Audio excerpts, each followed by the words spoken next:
মিজানের ভাতের হোটেল। আমাদের দেশগুলো যে কবে বাইরের দেশের মতো হবে, আসলে কি একটা অবস্থা দেশের, এই চাঁদাবাজি ভাঙচুর, আসলে কি একটা পরিবেশ সৃষ্টি করে ফেলেছে চাঁদাবাজিরা, এই দুর্নীতিবাজ, আসলে মানুষের কারণে আমাদের দেশটা কি একটা অবস্থায় পড়ে আছে।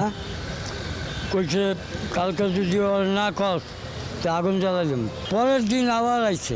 একটু ভয় লাগছে যে আবার নাকি দল বল লই আচ্ছা মাইজোর করে, তা আমি একটু ফাঁকে চলে যাই। ফাঁকে চলে যাওয়ার পরে সকাল ভোরে 5:30টার দিকে ওই দুর্ঘটনা ঘটায়। কত টাকা চাঁদা চেয়েছিল তারা? 50,000 টাকা। 50,000 টাকা চাঁদা না পেয়ে মিজানের ভাতের হোটেলে ভাঙচুর ও লুটপাটের বিষয়ে যা জানালেন মিজান। দুই দিন আয়া চাইছে 50,000 করে, রাতের 3টা বাজে আয়া ওনারা এক পর্যায়ে আসলে মানুষটা আসলে ভালো, ভিডিওটা দেখি ভালোই মনে হয়। মানে গরিব মানুষ হয়তো বা, এগুলো করা আসলে ঠিক হয়নি। দারোয়ানের আশ্রয় লয়।